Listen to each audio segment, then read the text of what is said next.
It's my absolute pleasure to introduce Dr. Marilyn Brandt, who is a research professor at the University of the Virgin Islands.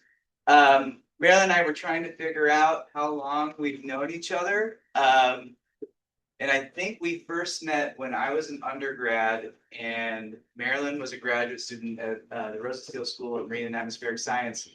And I'd like to say that we met because we were doing research together or because I was taking a course that Marilyn was TAing, but actually she was a bartender at the bar and I was probably sneaking in there, probably underage. I didn't serve him though. No, but we've known each other for over 20 years and we actually were in the same lab at Rasmus for a period of time.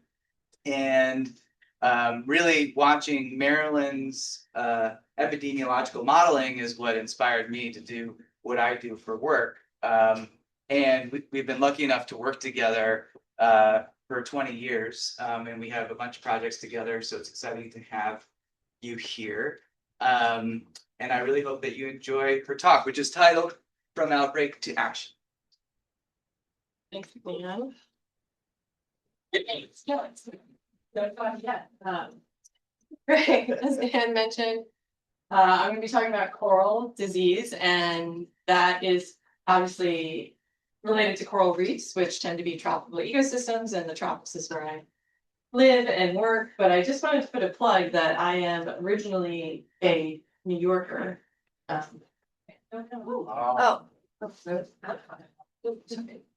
it not? No, it's someplace. But obviously, okay. Yes. So I heart New York. I grew up actually in Woodstock, New York, in the Hudson Valley. Not because my parents were hippies; they worked for IBM. That was close by in Kingston. But I still actually my family's house is still there. And so last week we were actually up in New York renovating the house because I still keep that connection to New York. My path to coral reefs was a bit strange. So I actually went to NYU for undergraduate, where I was pre-med and majored in biology. And I did receive my bachelor's degree in biology from there. This is actually me and my kids last week in front of the dorm that I was in at NYU. But while I was in at NYU, they didn't have a lot of coral reef classes, but I ended up doing, when I decided that I didn't like people very much, so I didn't want to be pre-med anymore, I did want to continue with conservation and biology. So I ended up doing a course in the Cayman Islands, and that led to a few different opportunities that I took advantage of to help to start the Central Caribbean Marine Institute that was in, and still is, in Little Cayman and the Cayman Islands. So I ended up working a lot in the Cayman Islands. So you never quite know where your path's going to lead, but you can always take, advantage of different opportunities that arise. So then I decided I wanted to go to graduate school. I was accepted to SUNY Stony Brook for a master's, but declined it because I got an opportunity to do a PhD at the Rosenstiel School at the University of Miami and work on corals, which I had fallen in love with while working with the Central Caribbean Marine Institute. And that is where I did my PhD on coral diseases. I also met my future husband there. And then most importantly, as Dan mentioned, met Dan. So after finishing my PhD, I did a postdoc with the National Park Service, and that was actually a joint postdoc between the University of Miami and the National Park, working on issues related to coral reefs in the Florida Key, or in Florida, but then also this was part of the Caribbean network. And so I started working in U.S. Virgin Islands. And then also that said future husband ended up moving to the Virgin Islands to take a faculty position there. And so that also led me to more interest in the Virgin Islands. And so about 16 years ago, I ended up moving to the U.S. Virgin Islands and becoming research faculty at the University of the Virgin Islands. So if you're not familiar with the Virgin Islands or USVI, it is a U.S. territory, just like Puerto Rico is. It's actually located just east of Puerto Rico, and it consists of three main islands, St. Thomas and St. John in the north and St. Croix in the south. There's only about 88,000 people, but we are small, but still mighty. So in the Virgin Islands, we have one institution of higher learning, the University of the Virgin Islands, which is a U.S. accredited institution. We have two campuses, one on St. Croix and then one on St. Thomas. And that's actually where the Marine Science Center is located. So that's where I live. But more importantly, surrounding the Virgin Islands are incredible coral reef ecosystems. And the Virgin Islands depends heavily, much like many tropical coastal communities, on these coral reefs for many different things. So in the shallow habitats, we have branching corals that dominate. And then starting at around 10 meters or 33 feet, you start to see boulder star corals, or these corals that are in the Orbicella genus, start to dominate. And these coral reefs reach down to as deep as 220 feet, even though they're light dependent. So the area of coral reefs around the Virgin Islands is really spectacular. And that's what also really, drew me to working in the VI. Corals that build these coral reefs provide many different benefits. So if you're not familiar with coral reefs, they have some of the general benefits that we often think about, like their habitat for fisheries, their essential fish habitat. They're also biodiversity hotspots. So like more than 25% of marine fish species are found in coral reefs. This biodiversity is important for the Virgin Islands because it attracts tourists, which tourism is our primary economy there. But something that a lot of people don't think about is coral reefs actually build coastal protection too. So this is the barrier reef outside of Christiansted Harbor at St. Croix, and then another reef system protecting a beach in St. John. So they provide a lot of direct benefits to the communities that live next to them. But for folks in this room, you might be interested to know that because of that high biodiversity, they're also sort of a mine for chemicals for biomedicine. So there's been a lot of medicines that have been created from coral reefs. But those beautiful, colorful coral reefs have been turning gray, and you've probably heard this too. They have been suffering from a lot of mortality. The corals that build the reefs have been being lost at accelerating rates. So this is one of my favorite sites, Flat Key, that turned gray because of the loss of living coral. And this can be attributed to a lot of different things. So kind of early on, there are a lot of direct stressors like coastal development, runoff. Overfishing has been a huge stress, direct pollution right onto the reefs. But more recently, as temperatures have been heating up more and more, thermal stress has become one of the more important stressors for corals. And all of these different stressors, they combine, just like in any population, when you have a lot of stress, you often see a lot of disease. And so disease started to become a really important concept in corals a few decades ago, around a little bit before I started graduate school. And I developed an interest in disease because I had been pre-med. I was still interested in sort of disease ecology. And I had seen a lot of disease in the Cayman Islands as I had started doing my undergraduate and then graduate work. So the disease that I focused on in my PhD is called white plague disease. It was first identified in the 1970s, and interestingly, it affects more than 30 coral species. So if you think about that, most diseases you think about affect one species, like humans are affected by disease, but they often don't jump very far. But in corals, white plague disease is affecting more than 30 different coral species, which are very different species.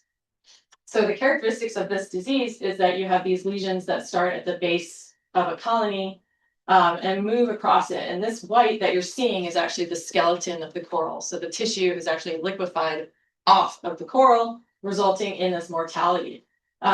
With white plague disease, though, it would come and go. So you'd see it kind of emerge in an area and then it would disappear. It also, would affect the corals, but large corals would often survive because it would just result in partial mortality. But this is a disease I focused a lot of my PhD work on. When I started my PhD, they also had identified the causative agent of white plague disease. It had been identified from the Florida Keys as a new bacterium called Eranthemonas coralista. But also, as I was starting to progress through my PhD, it turned out that they weren't finding that bacterium in every case of white plague. And in fact, in some areas, they couldn't find it at all. After moving to the Virgin Islands and doing some work there on white plague, we actually found no evidence for bacterial infection in white plague, but we found evidence for viruses. So the causative agent of white plague became a little bit complicated. So in terms of studying disease, and this is not uncommon for coral disease, it turns out a lot of coral diseases, when we thought we knew the causative agent, that we couldn't find that agent in every instance of that disease. So it became a little tricky to identify the pathogens, and people focused a lot on the pathogens. So understanding disease, we use a concept, sort of a common model for understanding disease causes and spread is called the disease triad. And you think about it in terms of you have the host, you have the pathogen, and you have the environment, kind of the external factors that affect how the host and the pathogen or causative agent interact. And at the intersection of these is disease. But you can also apply the triad to the concept of symbiosis. So where you have an organism 1, organism 2, their environment is mediating their relationship, and they live together in symbiosis where they're either benefiting each other or one is benefiting one, and the other is just existing. So symbiosis is important, or this triad is important for disease, it's important for symbiosis. And symbiosis is really important for the development of coral reefs. So a coral, when you look at a living coral, it's not just the coral animal. It's actually a very diverse, I always ask kids, do you think corals are a plant, an animal, or a rock? And they often say rock, and they say one or the other. And I'm like, no, they're all three. Because you have the coral animal, but you also have inside the coral tissue, you have endosymbionts of the family Symbiodiniaceae. These are microscopic single-celled algae that live inside the coral tissue in the gastrodermis of the corals. They are what give the coral its color. So that vibrant color, that's due to the Symbiodiniaceae. They're photosynthetic, so that's why they gather light, they create sugars that give that extra energy to the coral animal. And that extra energy is what allows the corals to grow a skeleton. And so fundamentally, the reason coral reefs exist, the reason why islands like the Cayman Islands exist is because of this symbiosis between the coral animal hosts and the Symbiodiniaceae. So it's very important to the living corals because corals would not be able to build a skeleton without all of the extra energy that the Symbiodiniaceae provide, and those skeletons are what build the reef. So this symbiosis is really fundamentally important to coral reefs. This symbiosis, though, gets compromised under stress. So many stressors can lead to the breakdown of the symbiosis between the coral and the endosymbionts. But one of the primary stressors is temperature. So excessive heat stress can lead to what's called coral bleaching. And this is the breakdown of that symbiosis. So the corals either expel or degrade the symbiont inside their tissues. That leads to them being lost. And so the white that you see here on this reef, the corals are actually still alive. So that's not like the white that we saw with the coral lesions. The coral animal is still alive, but it's lost the color, it's lost the symbionts. This is a really stressful state for corals. They can survive, they can recover, but they stop reproducing, they stop growing. So this is a really compromised state for them. So that is the symbiosis that most people think about when they think about corals, that symbiotic relationship between the coral animal and the Symbiodiniaceae that's living in its tissues. But corals also have symbiotic relationships where they have a lot of different microbes living in, on, and around their tissues that we know that they're maintaining for their health. And we refer to this whole collection of microbes, of microbial communities, as the coral holobionts. So for a coral to be healthy, it's really interesting to me that corals have this mucosal layer, and inside the surface mucosal layer, which is SML, they have a bacterial community that's very distinct from the seawater bath that they're sitting in. So they're clearly maintaining this specific microbial community for their health. And we see that microbial community shift when it encounters stress. So again, is coral an animal, a plant, or a rock? It's all of those things plus all of this. So it's a whole collection of organisms when we look at the corals. So the corals, even though they're fundamentally just a polyp and very simple in a sense, they're actually really complex in terms of their microbial communities and what they host. So again, corals had that symbiosis with the endosymbiont, but they also have this symbiosis with all these different microbes living in the coral itself. And when you have stressors, symbiosis with this type of holobiont can break down as well. So when the environment gets compromised or changes or there's stress, those normally happy microbes sometimes can turn pathogenic. And in systems, we know that this happens, these pathogens or these microbes that would normally be happy can lead to disease. So you can have this disease triad emerge here again. Often when this happens, this is called dysbiosis. When you have the commensal organisms that were there, living happily, things change, that can lead to dysbiosis. So is dysbiosis something that's happening with white plague? That's potentially one of the reasons why we're not able to find the pathogen for white plague or for most coral diseases, because they're so complex, there's so much going on, and maybe there is dysbiosis happening. Oh, sorry. So when I came into graduate school and at UVI, I stopped looking for pathogens. People were just looking for pathogens in coral diseases and not finding them or finding conflicting evidence. So I started to think about the other sides of the disease triad. And one of the first things that we were looking at is the environment and how that influences white plague. So part of my dissertation work, I was monitoring disease incidence in the Florida Keys. Unfortunately, mass bleaching happened in 2005. This is after meeting Dan, so maybe that's related. I don't know. Mass bleaching happened in 2005. Corals recovered from that, regained their coloration, but then these outbreaks of white plague started to happen. And you actually had direct mortality, not directly from bleaching, but from the lesions. So this series is actually a nice photo series from Miller et al. 2009. But at the same time, I was also working, this photo series is from the US Virgin Islands, actually, from Miller et al. 2009. But I was also working in Florida and found that the extent to which corals became bleached predicted whether or not they got disease. So more extensive bleaching led to disease lesions. So we knew from, in terms of the disease triad, we still don't know the pathogen, but we know that temperature stress and temperature in general really influences the dynamics of white plague. And it was that event, but then further research, I don't really have time to talk about, also supports this. But what I also noticed is not a lot of folks were looking at the host. So again, this is a multi-species disease. It affects multiple types of corals. And there were a lot of investigations into the pathogen, some into the environment, but very few looking at differences among the hosts. And I thought this was interesting, so I did a review of papers published about white plague that looked at the microbial composition. And if you look at those papers, and you look at the number of species sampled in those studies, actually the majority of them only sampled from or looked at one species. So this is a multi-species disease. We're trying to find a pathogen, we're trying to find a causative agent, but we're only looking at one species affected and trying to make all our conclusions from that. So 88% of the studies sampled 3 or less species, and actually more than half sampled only one species.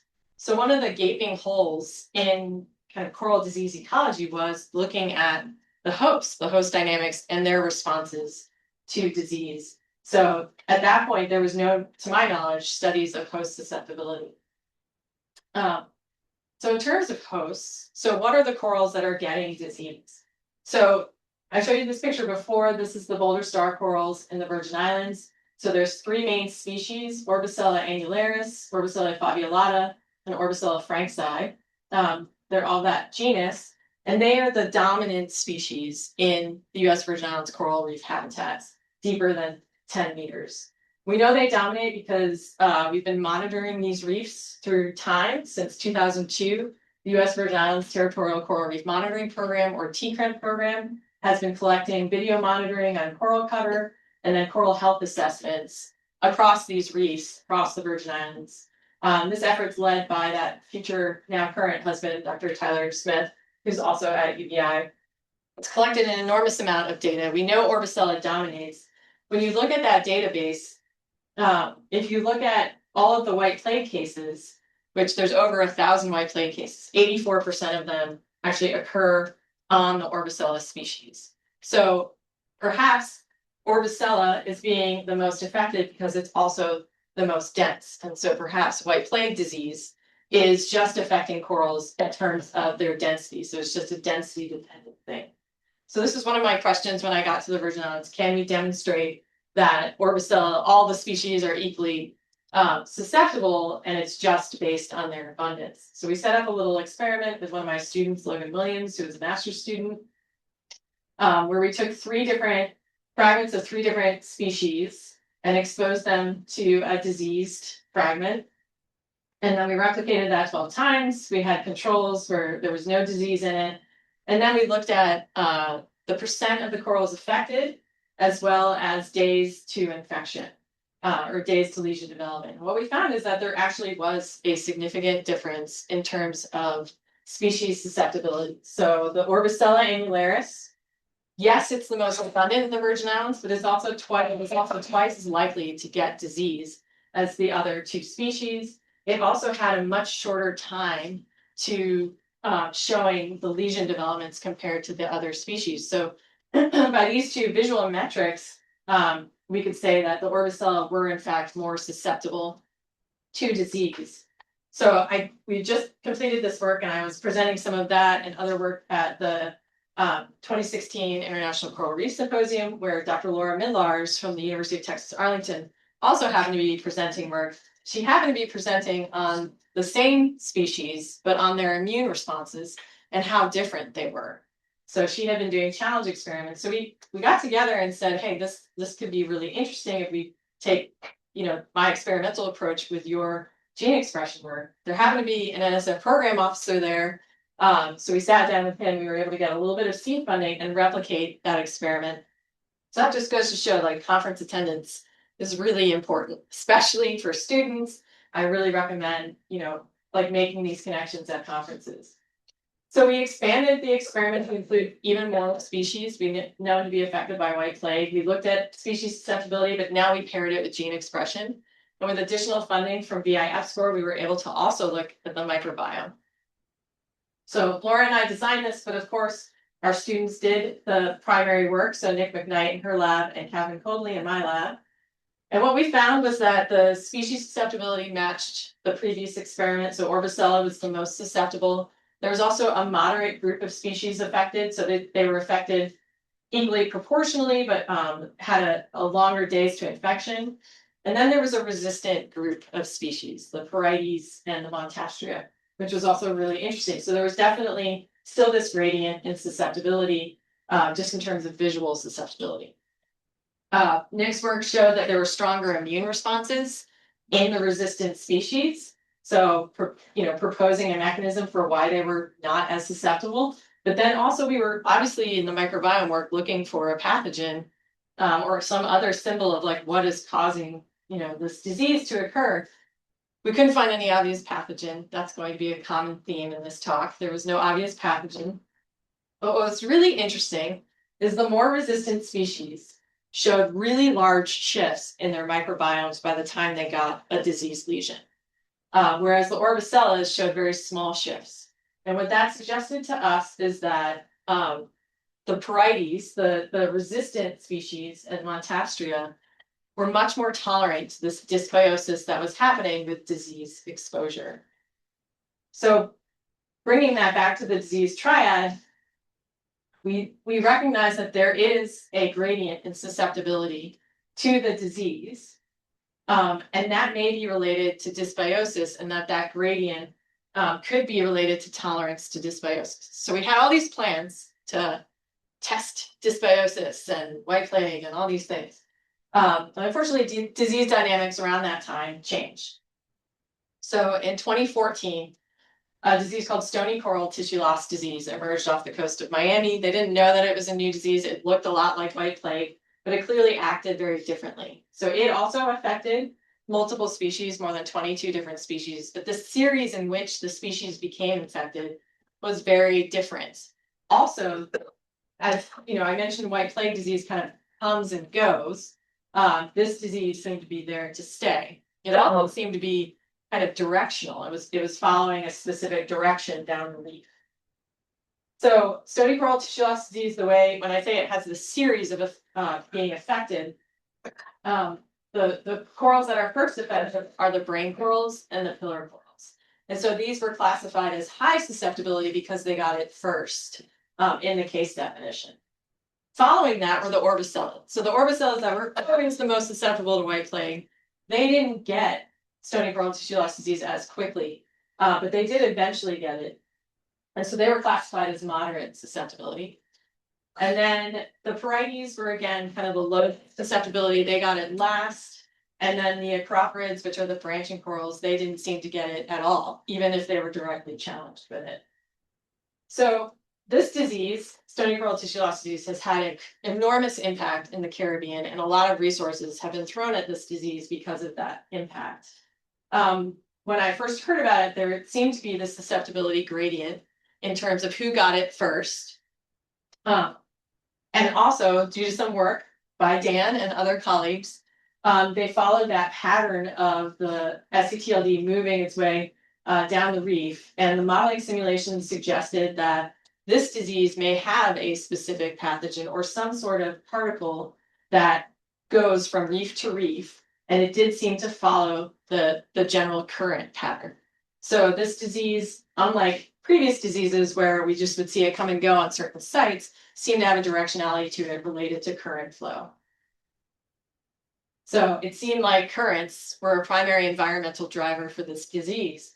Further work on it in Florida did not associate any other environmental factors with SCTLD, which is also interesting because most coral diseases, like white plague, seem to come with heat stress or heat temperature stress, but stony coral tissue loss disease did not seem to act that way.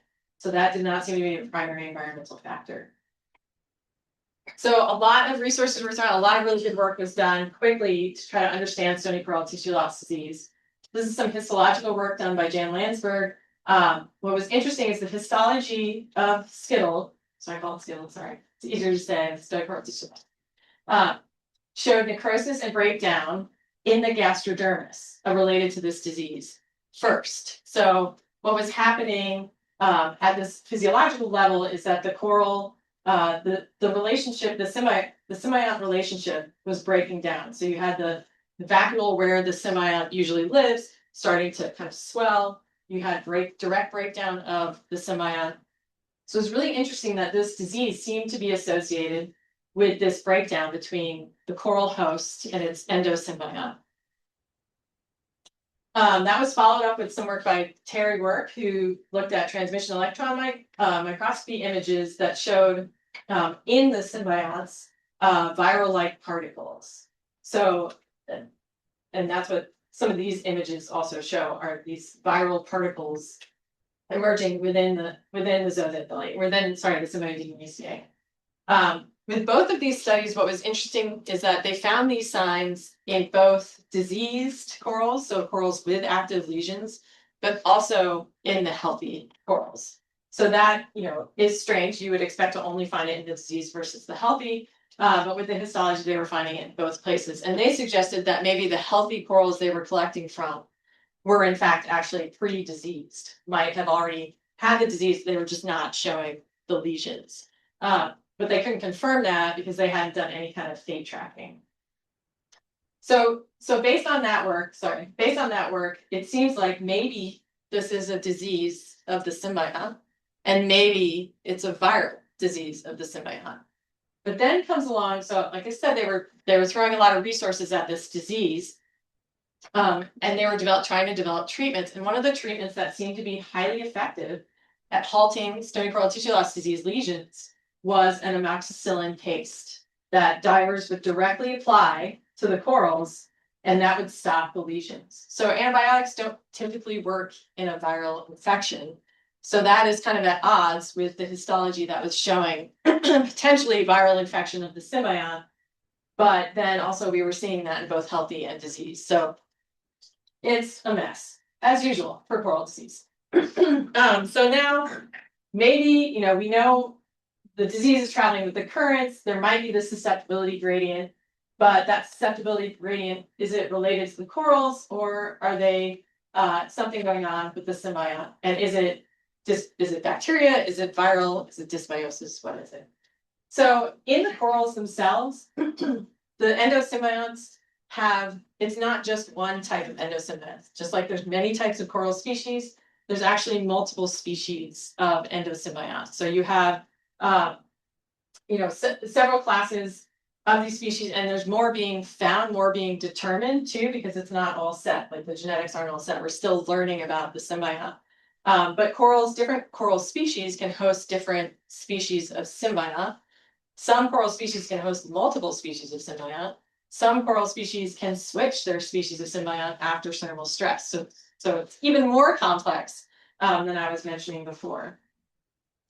So I was trying to ignore this whole stony coral tissue loss disease thing because it was really devastating Florida, and then it emerged in Mexico. But unfortunately, it emerged in the US Virgin Islands in 2019 at my favorite site, Flat Key, which is just off the coast of St. Thomas. Here's where the Marine Science Center is. This also happens to be downstream of one of the major shipping ports. And I don't have time to get into it now, but there's a lot of great work to demonstrate that ballast water has the potential to transport this disease. Because the US Virgin Islands is nowhere near Florida and is not connected by any direct water currents. So we're pretty sure it's ballast water that brought the disease to the Virgin Islands. So unfortunately, it emerged. Flat Key, this is some pictures of Flat Key before. I showed you some pictures of it afterwards. This site was just ripe for stony coral tissue loss disease. It had a high number of pillar coral, which is one of the most susceptible species. It's a rare species in the Caribbean, and we had one of the highest abundances of it. But when stony coral tissue loss disease came in, it really just ripped through that site and spread very quickly. So it affected all sorts of species, and it took out essentially all of those pillar coral, the Dendrochara, at that site. So the disease itself emerged, on that southwest corner of St. Thomas, and I won't show you the whole spread, but it spread throughout the US Virgin Islands, and by June 2021, it had hit all of the reefs. And it's not to say it's not up here. This is the British Virgin Islands, where we don't have any data for that because it's a different country. So unfortunately, it spread, but we had this whole kind of infrastructure in place to do these disease transmission experiments. So we decided, with some funding from NSF, to try our method for stony coral tissue loss disease to determine what we could learn. So we tested what had originally been categorized as high susceptibility corals, moderate susceptibility corals, and low susceptibility corals in a transmission experiment. And again, this was myself and Laura Midlar's, me looking at the species susceptibility, her looking at the gene expression. But then we didn't really have expertise in microbiomes or microbiology, so we asked Amy April to join our group. She's been really great.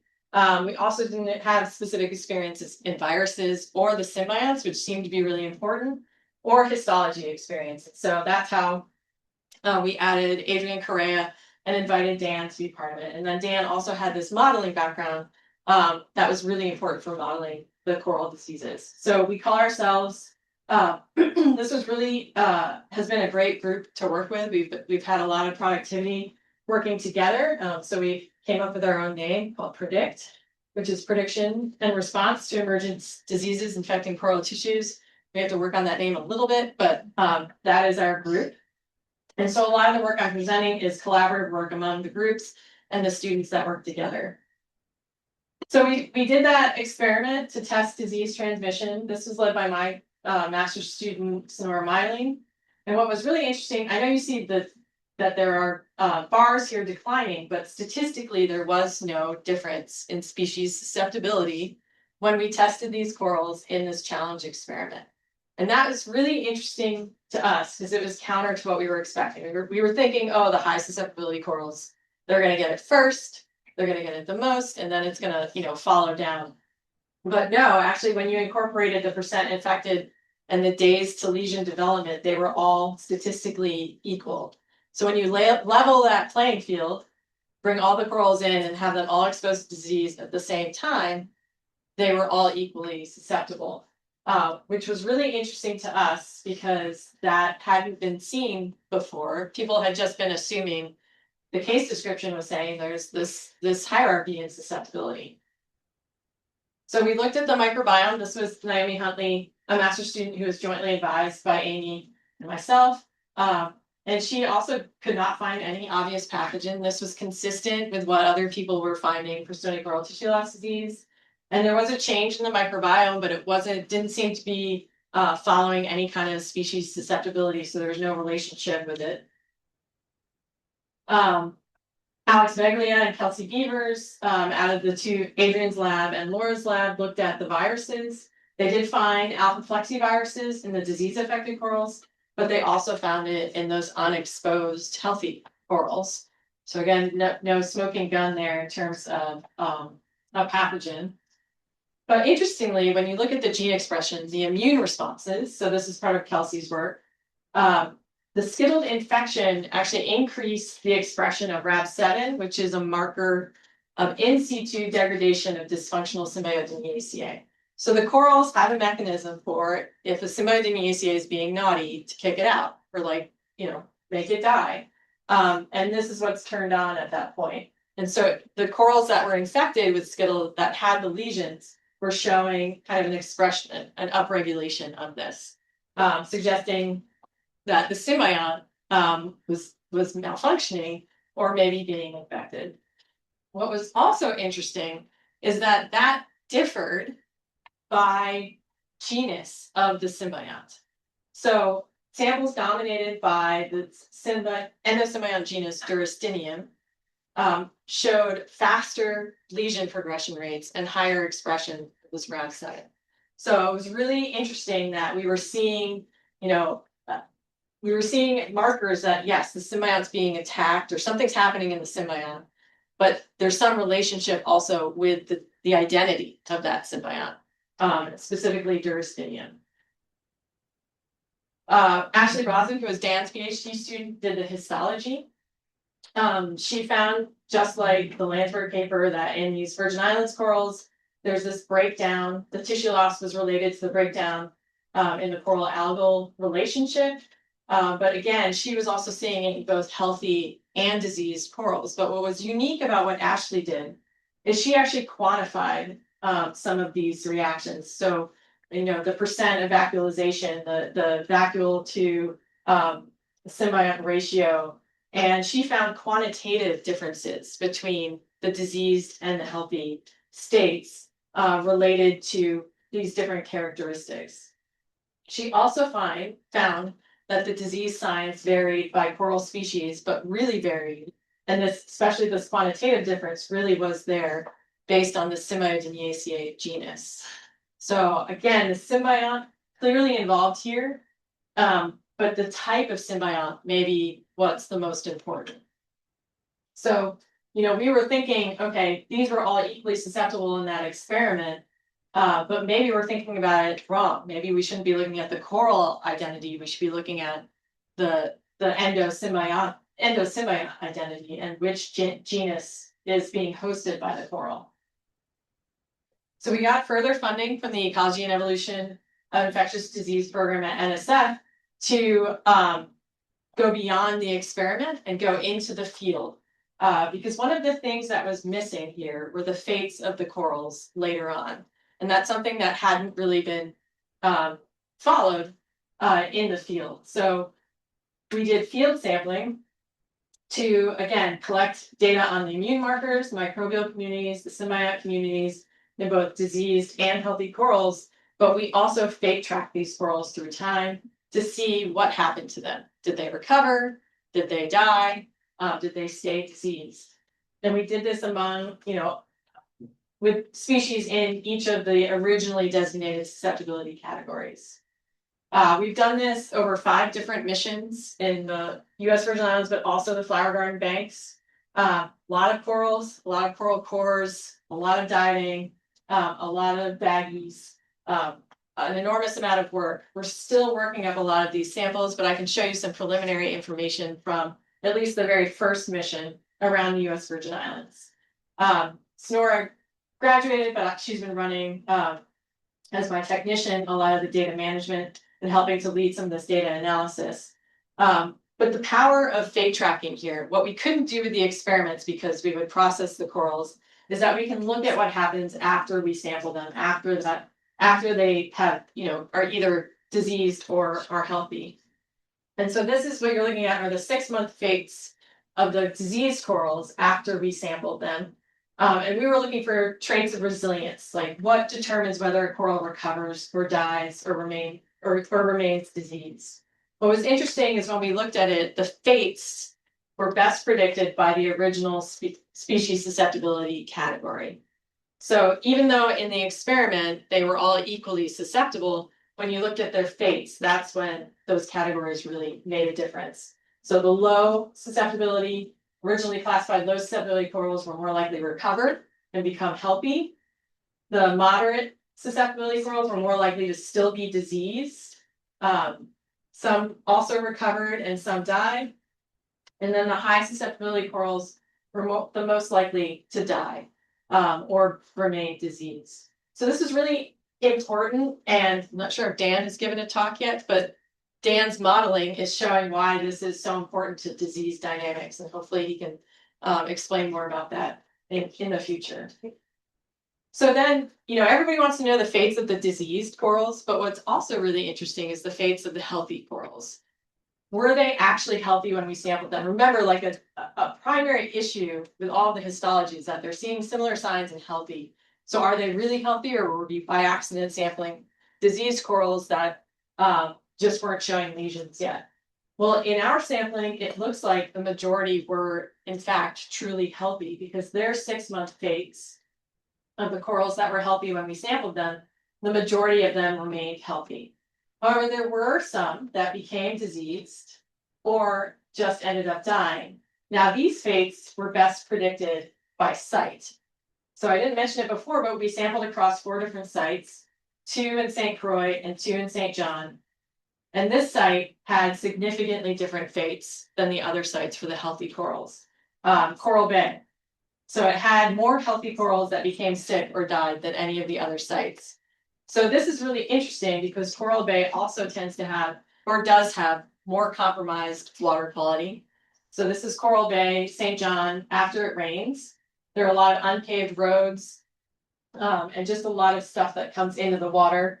Also, water flow studies have shown low flow and high retention. So once stuff gets into the bay, it stays there for a long time. So this is interesting. So there could be some relationship with water quality about why that site tended to have more disease pop up. But also, and this is very preliminary data, this is keratitis data, at least for Orbicella annularis, Coral Bay corals were dominated by Durastinium, that genus, that tended to show more susceptibility or greater lesion rates when it was hosted in the coral. So there's certainly some distinct relationship with the site itself and the endosymbiotic genus that was being hosted. So there's still a lot to dig in here. We're still working on some of these data, and so it's not published yet. But site is definitely a predictor for the fates of these corals. So we've been working on the host level analyses, so the fate tracking, analyzing all that data and trying to put it together. But there's other aspects of this project that includes looking at how diversity on reefs affects disease spread, how the abundance of potential vectors like corallivores affects disease spread. We're also looking at the seascape level of how disease moves across the reefs in the Virgin Islands and how this diversity impacts that movement. And we're doing some traditional disease modeling as well. And when I say we, I primarily mean Dan and his lab has been working on this. So this is a lot of work that's actively being done, including by Dan's PhD student who just defended, Ben Farmer, and then Alex Good, who's a postdoc working on the project. So we're excited. This will be some future work, but we're getting some really exciting things about this. But I live there in the Virgin Islands, and studying disease has been exciting and interesting, but watching disease has not been. It's been a bit depressing.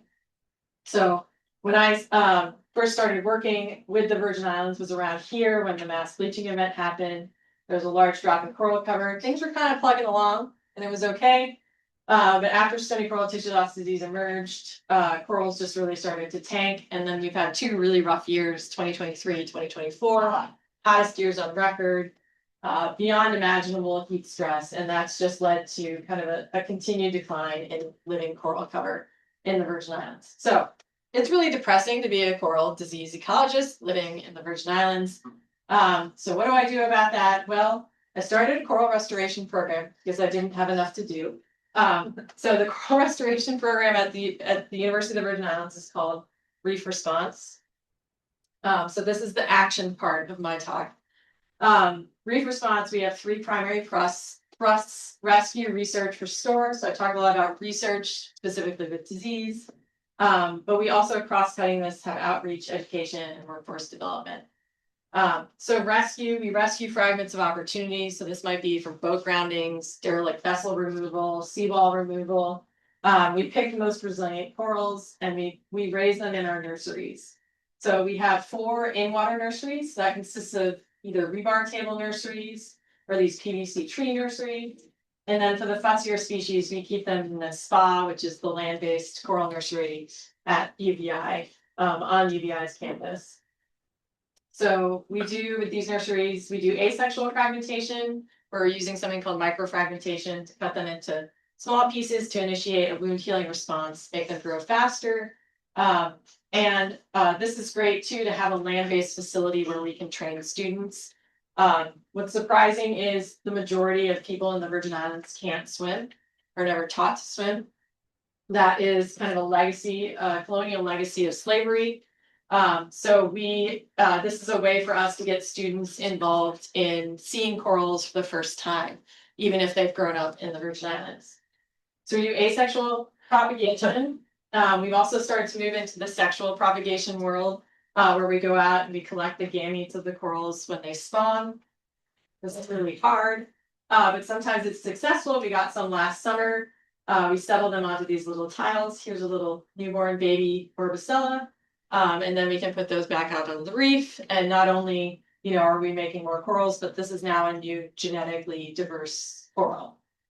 Also, part of our rescue efforts is using that treatment I mentioned, the antibiotic treatment paste. So for several years, I had a 4-person team funded to specifically go into the national park areas and treat corals. Over that time frame, they've treated over 8,000 corals. So that's saving a lot of coral area. And they were also, because they were in the water, they had eyes on the reef and they could report back and do other things. So these are some of the tracks of that team around St. John in the national park area. And they did a calculation. They had done 77.8 full 24-hour days of being in the water over that time course. And that meant that they could identify issues like lionfish invasion. They were trained to remove lionfish. They could do marine debris removal. One point we had a whale wash up, whale stranding on one of the beaches, so they were able to respond to that. Also, they've been able to rescue corals. So I mentioned that the pillar coral was completely removed from Flat Key, but we're finding it in other places. So these corals are clearly resilient to the disease. So that team is able to go treat the coral if it's diseased, but then take a piece. And we actually have now one of the largest collections of pillar coral in the Caribbean at UVI in our seawater tables. And we're building what's called an induction center, where we're hoping to get them to induce them to spawn so that we can make new baby dendrogyres or pillar corals. So obviously we also, as a restoration program, want to restore. So we've been outplanting too. So we outplant all across St. Thomas and St. John, including at priority locations. So Flat Key is now a territorial priority restoration site because it was so biodiverse and so important to the territory. And then the National Park Service has priority sites where we're working, where we're having some success. I just want to point this out for Sheila. That is a prolifera. That is our most successful prolifera. That's a hybrid coral. But we are having success at some of these sites with outplanting. But really, one of the reasons why I live in the Virgin Islands is I had wanted to move to the Caribbean to help to develop the workforce there. There's something I noticed in grad school and undergrad is that the scientists I was working with in the Caribbean were not from the Caribbean. I mean, I'm from New York, but I mean, the majority or all the scientists, none of them were from the Caribbean, and we weren't interacting with Caribbean people at all, really, when we were working there. So it's been a primary goal of mine to do a lot of outreach education and try to encourage Virgin Islanders and islanders in general to be involved in science and become marine scientists. So we do this through general community outreach, so going and talking to people about it. But again, that swimming aversion is a real barrier to including people in marine science. So we have worked very hard to develop programs to get kids interested in marine science or who have a natural interest in marine science, to give them swimming lessons, to get them scuba certified, to work with us. As I mentioned, I've been there 16 years, so I helped to start a program that ultimately became the Youth Ocean Explorers and Junior Ocean Explorers, which is a free summer camp for high school and middle school students who are at the public schools. This is morphed into also offering internships over the summers or during the years for these students. This is our UBI rebar table nursery where they train to do coral restoration work. This is one of our students doing outplanting. This has been highly, highly successful. I just want to give a couple of examples of folks that I've worked with. So Jindai worked with me started with me when she was 14 in one of the initial camps. She has now she went on to get her undergrad and her master's at UVI and is now the U.S. Virgin Islands Coral Reef Initiative Coordinator, representing the Virgin Islands at the U.S. Coral Reef Task Force meeting. Acacia Halliday started as an undergrad. She's also from St. Thomas. She went through the master's program at UVI. This is her getting her degree, and she recently finished her PhD at the University of Mississippi. She became a Canals Fellow, and now she's joined UVI again as my postdoc. So these are just two. There's many more examples of success, so that these are their coral reefs, and people from the Virgin Islands should be involved in the science that's ongoing on the coral reefs of the Virgin Islands. So that people ask me, why do I continue to work with a habitat that we're seeing lost over and over again? And it's because of people like Acacia and Jindai, because I've worked with these students. Students are always hopeful. I feel like you guys always have the best ideas, the most excitement about working in an area. So working with students and having these types of successes of people going on to contribute back to coral reef science is really why I remain in this field. So with that, I just want to leave you on a hopeful note, because coral reefs, yes, are dying, are declining, but in the words of Monty Python, they're not dead yet. So I think there's still hope for coral reefs as long as we continue to work for them.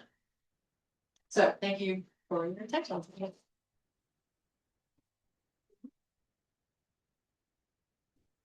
We have two student questions. Jared. Yeah. Hi, great talk. I'm particularly interested with the marine macroalgae. So I'm wondering the proliferation of macroalgae in the coral ecosystem, maybe due to increasing temperature or nutrient enrichment, as you are showing.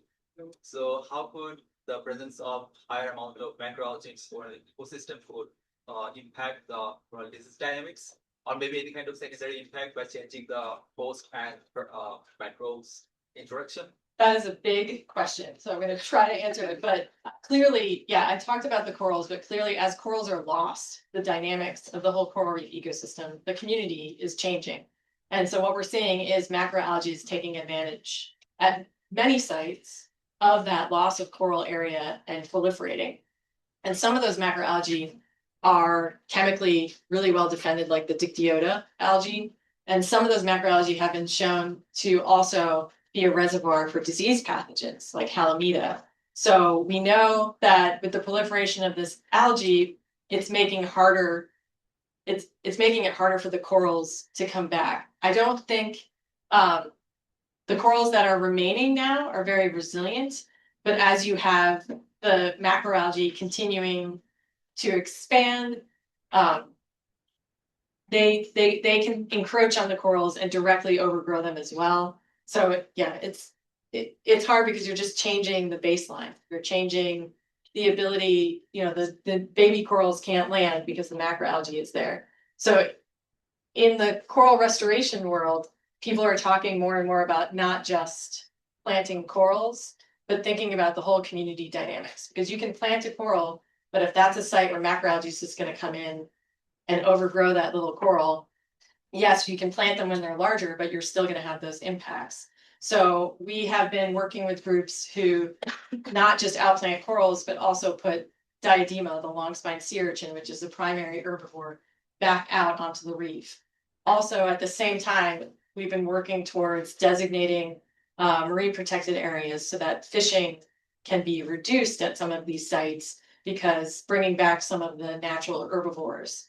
So I think there's been places in the Caribbean and in the Pacific that have been shown that when the corals reduce, they can come back as long as things like that macroalgae don't set them out of balance. But only if you have an intact fish community or the herbivore community in place to keep that macroalgae at bay. We have a problem with something called Ramicrusta, which is an invasive encrusting algae. That seems to be pretty damaging, but the diadema do seem to munch on that and keep it fat as well. So yeah, there's a lot to that question. Thank you. Yeah. Very informative talk, a lot of awesome information. I'm interested in like fisheries ecology, and I've been on the flower garden banks before in previous research. I was wondering if you could elaborate on with either the Stony coral tissue loss disease or black band or another disease you have researched, if you've noticed any direct impact on maybe coral reef forage fish populations and how are they responding to the habitat degradation or their feeding behavior.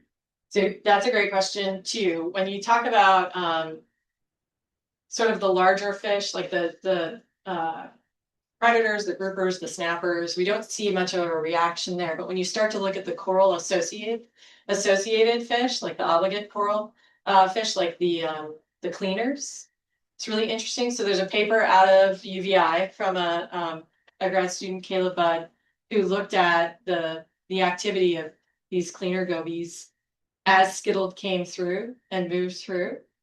And so what happens with the cleaners is, so if you're not familiar with cleaner gobies, they'll perch on a coral and wait for fish to come by, and then they'll clean them, they'll remove parasites from them.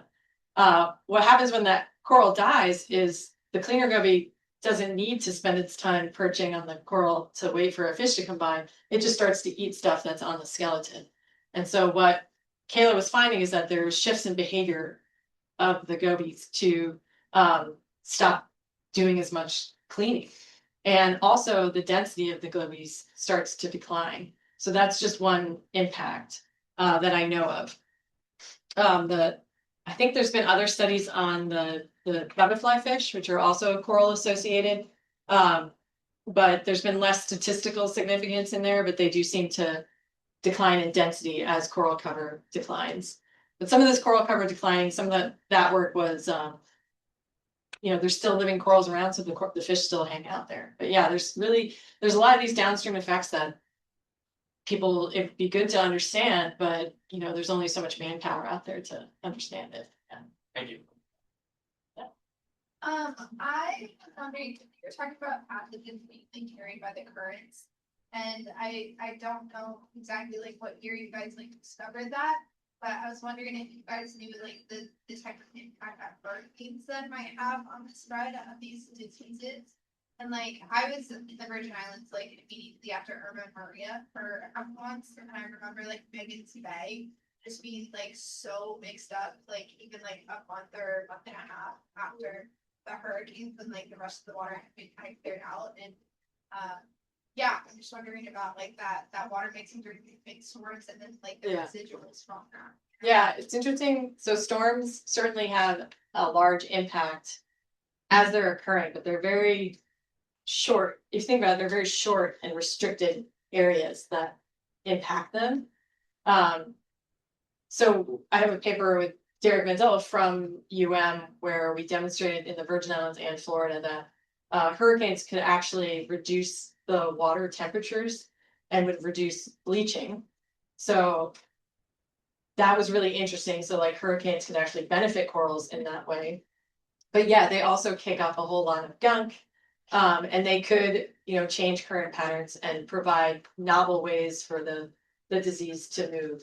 We didn't see I'm trying to think if we had any hurricanes in 2019. We had a bleaching event, but like whack-a-mole with all of the different disturbances that we have. So we did have storm activity. We didn't see any kind of change in the distribution for stony coral tissue loss disease, but that's not to say it can't impact on a specific reef, like the flow of disease there. But it definitely changes the environmental conditions. So with the bleaching, hurricanes, can often pull up cold water, and that can reduce the heat stress. But we do, you do also sometimes see a proliferation of like white plague after a hurricane passes. And is that because it's bringing in the pathogen or something? Or is it because, the heat dynamics have changed and it's opening an opportunity? So I think there's a lot in there. It's not like a direct hit, we don't totally understand how that works, but Irma and Maria were certainly devastating to the Virgin Islands. What was interesting though is the amount of coral cover lost was quite negligible due to Irma and Maria compared to stony coral tissue loss disease and bleaching. And if you're not familiar with hurricanes Irma and Maria, in 2017 we were hit by back-to-back Category 5 hurricanes. So hurricanes Irma, and then 2 weeks later, Hurricane Maria. You probably heard about Maria hitting Puerto Rico, but it was really devastating. It exploded our Marine Science Center. So we have a new one now. Several years later, I have a new house. But they can be really devastating. They can move things around. But remember, corals evolved in the hurricane belt. So they are actually kind of resilient to hurricanes. I'm not to say that we should have more of them, but they are a little bit more resilient. Do you mind if I add to that? That I think it was Irma did hit the Keys during SETLD, and so we actually do have a paper that tried to model that, and at least the timing suggests that it may have contributed to the spread down. Thank you. I should have let Dan answer. So sorry. Commissioner, I think you. Yeah, that was a great talk. I was just wondering when you were talking about the antibiotic treatments, what exactly is the paste comprised of? And if you've done specific experiments that test like what are those microbiome shifts that might be happening as you apply them? So the paste itself is made by Ocean Alchemists. It's called Base 2B, and it's a proprietary paste, so we don't know what's in it. But it works. And you mix in powdered amoxicillin at a 1:8 ratio. And they develop the paste so that it has a similar consistency to the coral tissue. So it releases directly into the coral tissue, supposedly for 3 days, and not into the environment. So I think a lot of people are asking that same question. I know that Karen Neely in the Florida Keys, who did some of that initial effectiveness of the treatment on corals, some of her work has shown that the application of the antibiotic to the coral doesn't have any long-term effects, like on reproduction or other health characteristics. I think there was a paper that recently came out that showed no impact to the microbiome, not directly next to the antibiotic. Am I remembering that correctly? Yeah, it was like environmental microbial. Yeah, I think it's really, really recent. But yeah, there doesn't seem to be an impact from the antibiotic. And a lot of people are concerned about putting so much antibiotic into the ocean. But Karen has also done calculations of how much antibiotic, she's led a huge team in the Florida Keys treating these corals, how much antibiotic they put down in paste compared to how much just goes into the ocean from us, from water treatments. So, or lack thereof here on Long Island. Yeah. Or what? I said, or lack thereof here on Long Island. Well, maybe vaccine hesitancy is a good thing. Yeah. So, okay. Not. No, yeah. So antibiotics, there's a lot going into the ocean as it is. The paste itself seems to break down and is biodegradable. And there doesn't seem to be long-term effects on the corals. I think we have time for one more question, and then all the other questions will answer at lunch. Yeah. Thanks for your talk, very interesting. So different question. In this white plague and studying world, have there ever been anybody studying changes in recruitment patterns and whether there's been any change in recruitment success of species in this context of susceptibility that you're talking about? That's great. I'm glad you asked that, 'cause we also monitor recruitment, so my lab and Tyler's lab. We monitor coral recruitment using, it's kind of a standard methodology where we put out tiles, calcium carbonate tiles, let them sit for a year, and then we count baby corals that land on it. That method has been kind of traditionally used to monitor, and through that method, we have only seen recruits from two species, and they are two of the more resilient coral species, the agaricids and the parietes. So it is sort of fitting, there's a feedback loop in recruitment. Yeah, but I don't know that it's necessarily due to white plague or skittles. I think it's more due to bleaching impacts and heat stress. So we see, like we've never done, even before skittle came in, we never found an orbicellid recruit or an acropora recruit, like the boulder star or the branching coral recruits. We've never found one on one of our tiles. But we did find that we had a bleaching event in 2019, and in 2019 and 2020, recruitment disappeared. We had no recruits for those 2 years, and then it came roaring back in 2021. So what we think is happening is as the corals get stressed with the bleaching, like I said, it's really stressful. They stop putting energy into recruitment or into reproduction and growth. And so you see a lack of recruitment, even in those really resilient corals. So what are the winners? What are the winners? Are they- Varieties. Varieties. Varieties is the winner. Varieties, varieties, and agaricids, which are not primary reef builders, but merchants. I said the cockroaches. And the cockroaches, yeah. No, those are the winners right now. Orbicella still is the most dominant coral on the coral reefs. We know that they are reproducing because we've been working on their spawning. But we did have a lack of spawning in 2024 following the severe bleaching event in 2023. So we have a paper coming up on that too. So yeah, so the winners are going to be these scrappy weedy corals. So some people say that, we're moving away from coral reefs and moving into coral communities, where the reef developments, there's not going to be accretion anymore of the reefs. You will have scattered corals, but the reef development's going to just stop. So that's the worst case scenario. Hi, Okay. thank you so Yes, much for thanks. this really interesting talk.